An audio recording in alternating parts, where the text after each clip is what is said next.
അനുഗ്രഹിക്കപ്പെട്ട ഈ നല്ല സമയത്തിൽ സശ്രദ്ധം വീക്ഷിക്കുന്ന എല്ലാവരോടും ഹൃദയം നിറഞ്ഞ സ്നേഹവും നന്ദി അറിയിച്ചുകൊണ്ട് ചില ചിന്തകൾ നിങ്ങളുമായി പങ്കുവയ്ക്കാൻ ഞാൻ താല്പര്യപ്പെടുകയാണ്. 1 യോഹന്നാൻ ലേഖനം അതിന്റെ 3-ാം അധ്യായത്തിന്റെ 12-ാം വാക്യം ഇപ്രകാരം വായിക്കുന്നു: കയ്യീൻ ദുഷ്ടനിൽ നിന്ന് ഉള്ളവനായി സഹോദരനെ കൊന്നതുപോലെയല്ല, അവനെ കൊല്ലുവാൻ സംഗതി എന്ത്? തന്റെ പ്രവൃത്തി ദോഷവും സഹോദരൻ്റേത് നീതിയും ഉള്ളതാകൊണ്ടത്രേ. കയ്യീന്റെ ജീവിത പശ്ചാത്തലം വെച്ചുകൊണ്ട് ലേഖനകർത്താവായ യോഹന്നാൻ എഴുതി ചോദിക്കുകയാണ്, കയ്യീൻ ദുഷ്ടനിൽ നിന്ന് ഉള്ളവനായതുകൊണ്ടാണ് അവന്റെ പ്രവൃത്തി ദോഷമുള്ളതായി മാറിയത്. സത്യത്തിൽ കയ്യീൻ ജനിച്ചത് എവിടെ നിന്നാണ്? കയ്യീൻ ദുഷ്ടനിൽ നിന്ന് ഉള്ളവനാണോ? കയ്യീൻ ദുഷ്ടനിൽ നിന്ന് ജനിച്ചവനാണ്, ദുഷ്ടനിൽ നിന്ന് ഉള്ളവനാണ്. അതുകൊണ്ടാണ് അവന്റെ പ്രവൃത്തി ദോഷമുള്ളതായി മാറിയത്. അതുകൊണ്ട് ആദാമിന്റെയും ഹവ്വയുടെയും സന്തതി അല്ലായിരുന്നു കയ്യീൻ എന്ന് പറഞ്ഞ് പഠിപ്പിക്കുന്ന പഠനങ്ങൾ പോലും നിലനിൽക്കവേ, അങ്ങനെയൊരു ദുരുപദേശം നിലനിൽക്കവേ, ഞാൻ ചോദിക്കുന്ന ചോദ്യം, സത്യത്തിൽ ഈ ലേഖനകർത്താവ് ഇങ്ങനെ അതെഴുതി ചൂണ്ടിക്കാണിക്കുമ്പോൾ കയ്യീൻ ദുഷ്ടനിൽ നിന്ന് ഉള്ളവനാണോ? ദുഷ്ടനിൽ നിന്ന് ജനിച്ചവനാണോ? അതിന് ഉത്തരം നമുക്ക് തരുന്നത് ഉൽപ്പത്തി പുസ്തകം 4-ാം അധ്യായത്തിന്റെ 1-ാം വാക്യമാണ്. അനന്തരം മനുഷ്യൻ തന്റെ ഭാര്യയായ ഹവ്വയെ പരിഗ്രഹിച്ചു, അവൾ ഗർഭം ധരിച്ചു കയ്യീനെ പ്രസവിച്ചു. യഹോവയാൽ എനിക്കൊരു പുരുഷപ്രജ ലഭിച്ചു എന്നവൾ പറഞ്ഞു. കയ്യീനെ പ്രസവിക്കുന്ന സമയത്ത് ഹവ്വ പറയുന്ന കാര്യമാണ്, യഹോവയാൽ എനിക്കൊരു പുരുഷപ്രജ ലഭിച്ചു എന്ന് പറഞ്ഞ് അവന് കയ്യീൻ എന്ന് പേരിട്ടു. കയ്യീൻ യഥാർത്ഥത്തിൽ ദുഷ്ടനിൽ നിന്നുള്ളവനല്ല, കയ്യീൻ യഹോവയാൽ ജനിക്കപ്പെട്ടവനാണ്. യഹോവയാൽ ജനിക്കപ്പെട്ടവൻ ദുഷ്ടൻ്റെതായി മാറിപ്പോയതാണ് ഈ പശ്ചാത്തലത്തിന് കാരണമായി മാറിയത്. കയ്യീന്റെ വിഷയം മാത്രമല്ല, ഈ ഭൂമിയിൽ ജനിച്ചു വീഴുന്ന ഏതൊരു കുഞ്ഞും ദൈവത്താൽ ജനിക്കുന്നവനാണ്. ദൈവനിയോഗത്താൽ ജനിക്കുന്ന കുഞ്ഞുങ്ങൾ മാത്രമാണ് ഈ ഭൂമിയിലേക്ക് വരുന്നത് എന്ന യാഥാർത്ഥ്യം നമുക്ക് തിരിച്ചറിയാൻ കഴിയണം. അത് ഏത് സമുദായത്തിൽപ്പെട്ട, ഏത് ജാതിയിൽപ്പെട്ട, അതിന് വർണ്ണ വിവേചന വ്യത്യാസമില്ലാതെ തന്നെ ഏത് കുഞ്ഞും ദൈവത്താലാണ് ജനിക്കുന്നത് എന്ന് നാം മറന്നു പോകരുത്. അവനെ വളർത്തിക്കൊണ്ടുവരുന്ന സാമുദായിക ചുറ്റുപാടുകളും സാമുദായിക കടപ്പാടുകളും പഠനങ്ങളും അവനെ ആ സമുദായത്തിലേക്ക് അനുനയിപ്പിക്കും എന്നുള്ളതല്ലാതെ ജനിച്ചു വീഴുന്ന തലമുറകൾ എല്ലാം ദൈവത്തിൻ്റെത് തന്നെയാണ്. യേശു പഠിപ്പിക്കുമ്പോൾ പറയുന്ന ഒരു കാര്യമുണ്ട്, ശിശുക്കളെ എൻ്റെ അടുക്കൽ വരുവാൻ വിടുവിൻ, ദൈവരാജ്യം അങ്ങനെയുള്ളവർക്കാണ്. എന്നാൽ ജനനശേഷം അവന്റെ വളർച്ചയിൽ അവന് നന്മയും തിന്മയും തിരിച്ചറിയാൻ പക്വതയാകുമ്പോൾ, പ്രാപ്തിയാകുമ്പോൾ അവന് തിരഞ്ഞെടുക്കാം ഏത് ദോഷമെന്നും ഏത് നന്മയെന്നും. ആ പക്വതയിലേക്ക്, പ്രാപ്തിയിലേക്ക് അവൻ എത്തുന്ന നാൾ വരെ അവൻ ദൈവത്തിന്റെ കുഞ്ഞായി, മകനായി തന്നെയാണ് വളർന്നു വരുന്നത്.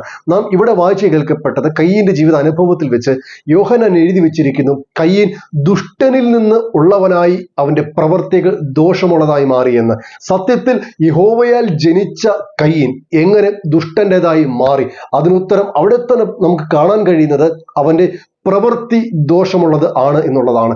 കയ്യീനും ഹാബേലും യാഗം കഴിക്കാൻ വരുന്നത് ഉൽപ്പത്തി പുസ്തകത്തിൽ നമുക്ക് കാണാൻ കഴിയുന്നുണ്ട്.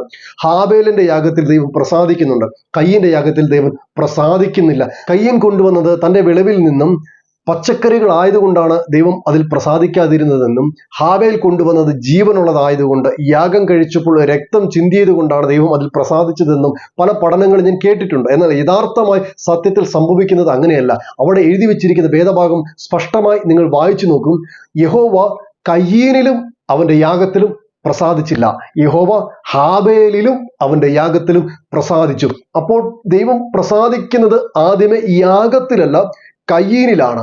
ദൈവം പ്രസാദിക്കുന്നത് ഹാബേലിലാണ്. ദൈവത്തിന്റെ പ്രസാദം ഒരു വ്യക്തിയുടെ മേൽ ആദ്യമേ വരുമ്പോഴാണ് അവന്റെ യാഗത്തിൽ ദൈവം പ്രസാദിക്കുന്നത്. നാം പാടുകയും ആരാധിക്കുകയും പ്രാർത്ഥിക്കുകയും ഒക്കെ ചെയ്യുന്നതിന് മുമ്പ് നാം തിരിച്ചറിയേണ്ട ഒരു സത്യം എന്ന് പറയുന്നത്, എന്നിൽ ദൈവപ്രസാദം ഉണ്ടോ എന്നുള്ളതാണ്.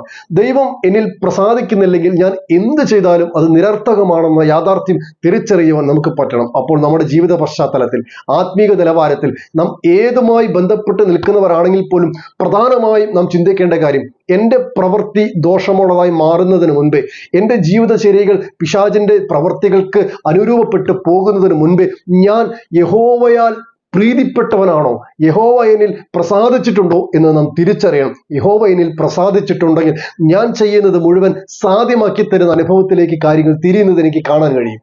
നമ്മുടെ ചോദ്യം ഇതായിരുന്നു, എങ്ങനെയാണ് ദൈവത്തിൽ നിന്ന് ജനിച്ച കയ്യീൻ ദുഷ്ടൻ്റെതായി മാറിപ്പോയത്? ഉത്തരം ഒന്നേ ഉള്ളൂ, അവന്റെ പ്രവൃത്തി ദോഷം.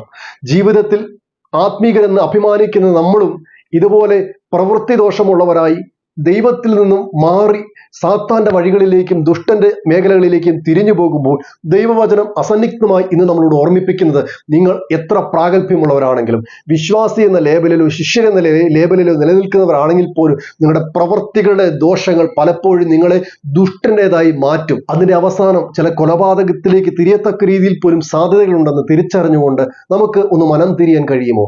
ഞാൻ യഹോവയാൽ ജനിക്കപ്പെട്ടവനാണ്, എൻ്റെ പ്രവൃത്തികളിൽ ദോഷം വരാൻ പാടില്ല.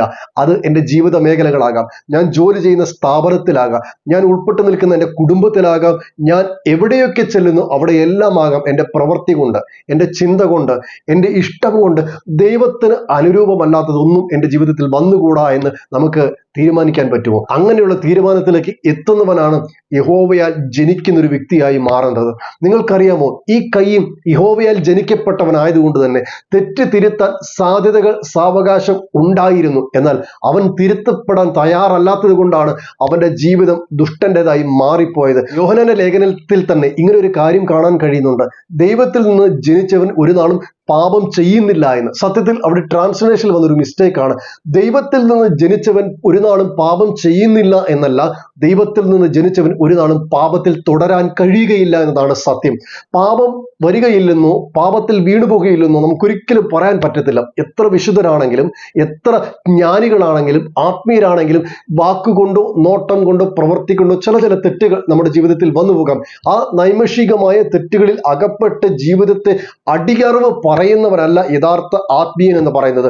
തെറ്റുപറ്റിയാൽ തിരുത്തുന്നവരാണ് യഥാർത്ഥത്തിൽ ദൈവത്തിൽ നിന്ന് ജനിച്ചവർ. അതുകൊണ്ട് ദൈവത്തിൽ നിന്ന് ജനിക്കുന്നവരുടെ പ്രത്യേകത അവന് തെറ്റിൽ തുടരാൻ കഴിയുകയില്ല എന്നുള്ളതാണ്. തെറ്റ് വരികയില്ല എന്നുള്ളതല്ല, തെറ്റിൽ തുടരാൻ കഴിയുകയില്ല എന്നുള്ളതാണ്. പലപ്പോഴും നമ്മുടെ ജീവിതത്തിൽ വന്നു പോകുന്ന ചെറിയ ചെറിയ തെറ്റുകളിൽ അകപ്പെട്ടു പോകുമ്പോൾ അതിൽ വീണെടുത്ത് കിടന്ന് ഉരുളുന്ന ഒരു അനുഭവത്തിലേക്ക് ജീവിതം മാറുമ്പോൾ ഇന്ന് തിരിച്ചറിയേണ്ട യാഥാർത്ഥ്യം, അനേകം അവസരങ്ങൾ നമ്മുടെ മുമ്പിൽ ലഭിക്കപ്പെടുമ്പോൾ തിരിച്ചു വരാൻ നമുക്ക് കഴിയുന്നില്ലെങ്കിൽ നാം ദുഷ്ടന്റേതായി മാറും എന്നുള്ള യാഥാർത്ഥ്യം നിങ്ങൾ തിരിച്ചറിയാതിരിക്കരുത്. ഇന്ന് യഹോവയാൽ ജനിക്കപ്പെട്ടവരായി മാറാൻ, ദൈവത്തിൽ നിന്ന് ജനിച്ചവരായി മാറാൻ, നമ്മുടെ പ്രവൃത്തി കൊണ്ട് അത് തെളിയിക്കുന്ന നിലവാരത്തിലേക്ക് ജീവിത നിലവാരത്തെ ഉയർത്താൻ, ആത്മീയ കാഴ്ചപ്പാടുകളെ വളർത്താൻ ദൈവം നമ്മെ സഹായിക്കട്ടെ. നാം ദുഷ്ടന്റേതായി മാറിക്കഴിയുമ്പോൾ നമ്മുടെ പ്രവൃത്തികൾ ദോഷമുള്ളതായി മാറുകയും ആ പ്രവൃത്തിയുടെ അനന്തരഫലങ്ങൾ നമുക്ക് ചിന്തിക്കുന്നതിനും അപ്പുറമായി തീരുമെന്ന യാഥാർത്ഥ്യത്തെ തിരിച്ചറിഞ്ഞുകൊണ്ട് ഇന്ന് തിരിച്ചു വരാനും ദൈവത്തോട് ചേർന്നിരിപ്പാനും ദൈവത്തിന്റെ മകനായി ജീവിപ്പാനും നമുക്കൊരു തീരുമാനമെടുക്കാൻ കഴിയുമോ?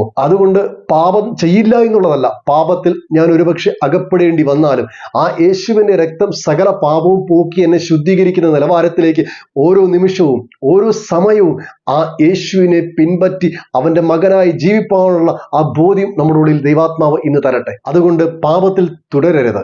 മരണം അഭിമുഖീകരിക്കേണ്ടി വന്നാലും ഒരു രക്തസാക്ഷി ആകേണ്ടി വന്നാലും ദൈവത്തിൽ നിന്ന് ജനിച്ചവൻ പാപത്തിൽ തുടരുന്നവനല്ല എന്ന യാഥാർത്ഥ്യം തിരിച്ചറിഞ്ഞുകൊണ്ട് വിശുദ്ധിയിലും വേർപാടിലും ഒരുങ്ങുവാനും ആ ദൈവത്തെ മാത്രം സ്നേഹിച്ച് സേവിച്ച് മുൻപോട്ട് പോകുവാനും ദൈവം നിങ്ങളെ ഏവരെയും സഹായിക്കട്ടെ. Thank you. God bless you.